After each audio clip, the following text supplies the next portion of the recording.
Welcome to another church video. We are at St Lawrence Church in Rushton, Spencer.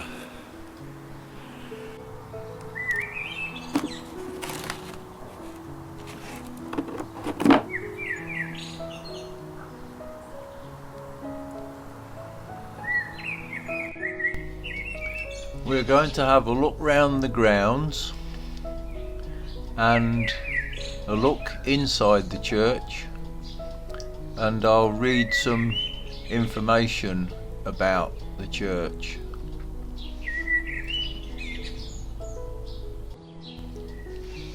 This isn't a video about reading gravestones or peeking into open crypts or anything like that. That's not my style.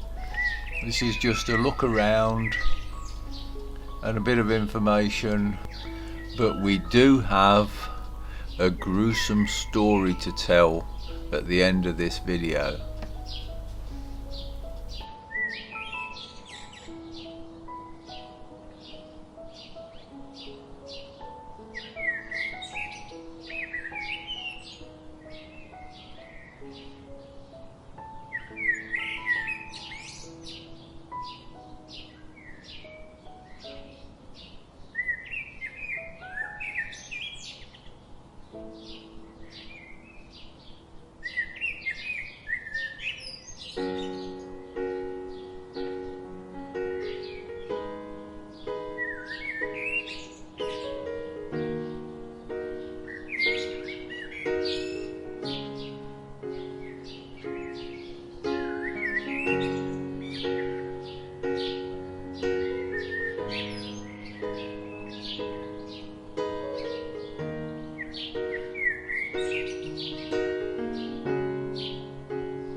This is an absolutely fabulous church, and it's set right in the middle of some countryside. If you look around, there's countryside for miles on all four sides, and the beautiful village of Rushton, Spencer, just down the hill.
So the church is largely 13th and 17th century. Firstly, the timber frame was erected, and later the north aisle was added and the walls were built of stone. So originally this church was made of wood with wattle and daub walls. The beautiful framework of the church can be seen inside.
Okay, so we are in the Minstrel's Gallery.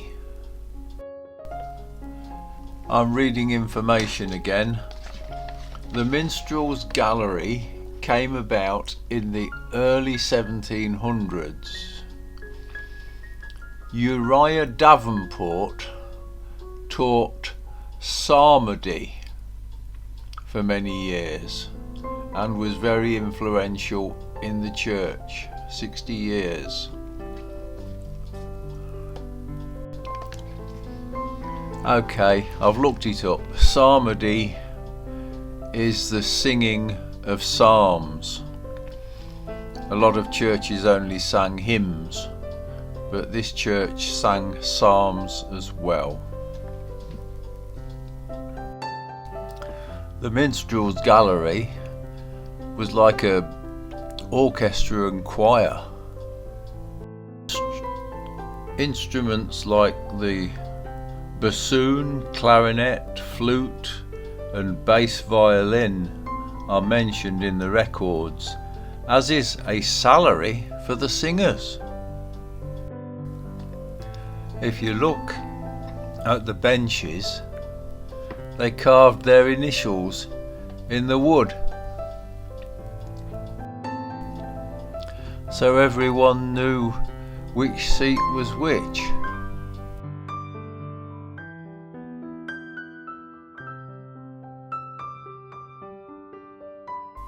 So UD was Uriah Davenport. I want to say thank you to the lady who showed me around the church, because normally you're not allowed up in this Minstrel's Gallery.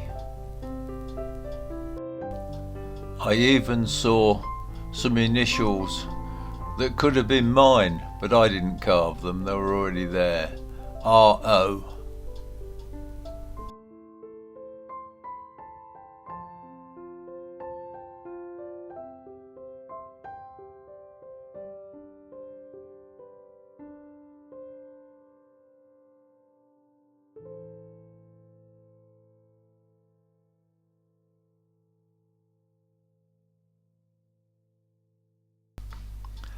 You can see the original beautiful wooden framework.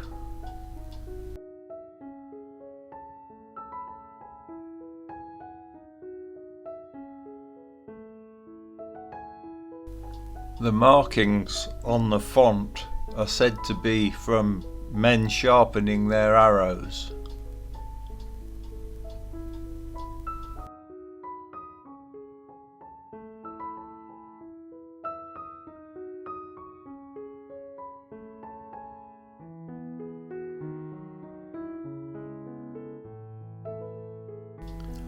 The east window, dated 1690, depicts St. Peter, St. Paul, St. Lawrence and St. John the Evangelist.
The other stained glass window is dedicated to a member of the Yardley family who had been a great benefactor to the church.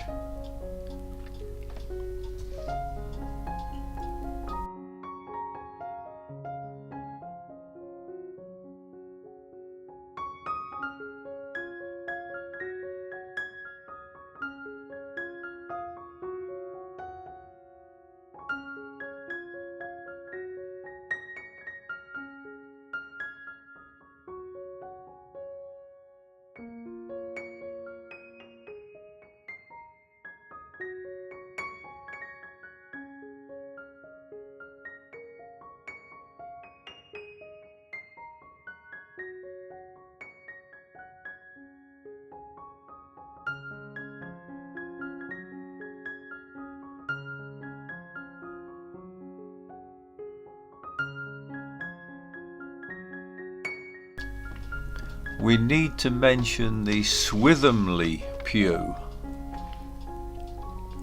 Neither the Brocklehurst nor the Trafford families had a church at Swithamley, so they modified a corner of this church near the altar, nearer to God. It is known as the Swithamley pew. They fetched carvings from the hall and added them to their pew. They had their own door behind the panelling. The remains of this can be seen outside. They didn't want to use the same south doorway as the villagers with their muddy boots. There is a crypt beneath the Swithamley pew where members of the Trafford family are buried.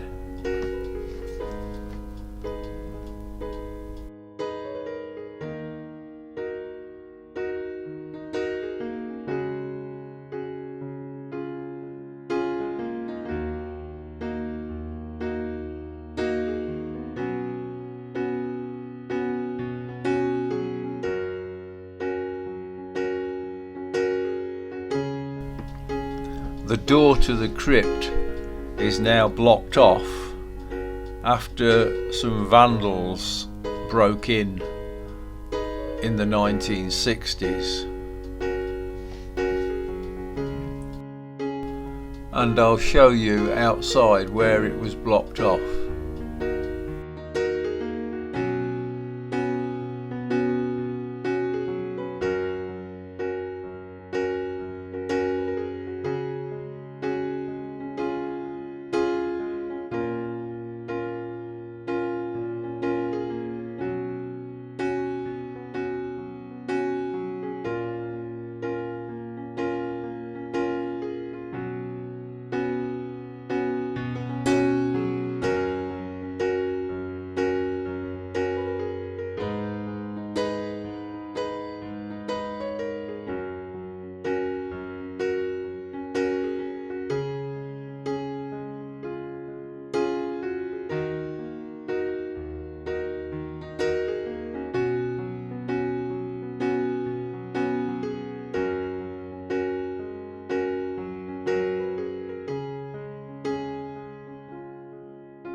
This is the Trafford family crypt, where the door has been blocked up due to vandalism in the 1960s.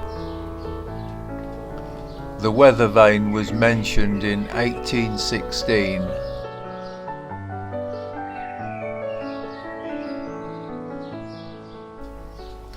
Right, here's the gruesome story I promised you.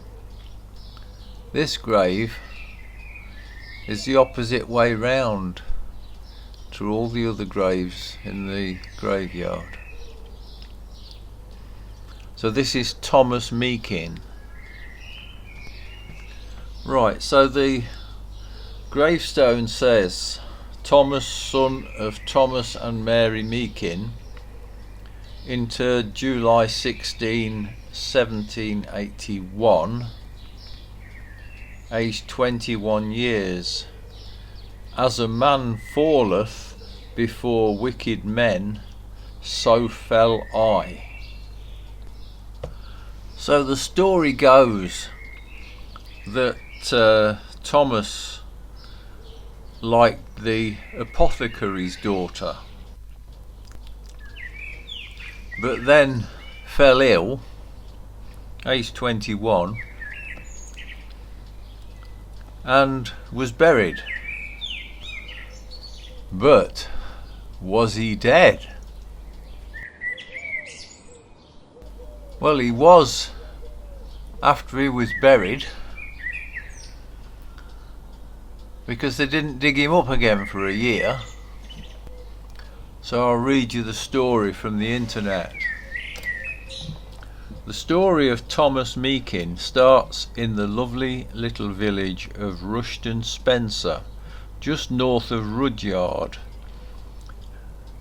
It then moves to the town of Stone and finally ends in the churchyard of St. Lawrence, and centres on the belief that Thomas Meakin was buried alive. Thomas Meakin was born around 1760 at Rushton, Spencer, to Thomas and Mary Meakin. Around 1780 or so, Thomas Jr. moved to the town of Stone, where he found work in service as a groom, his master being an apothecary.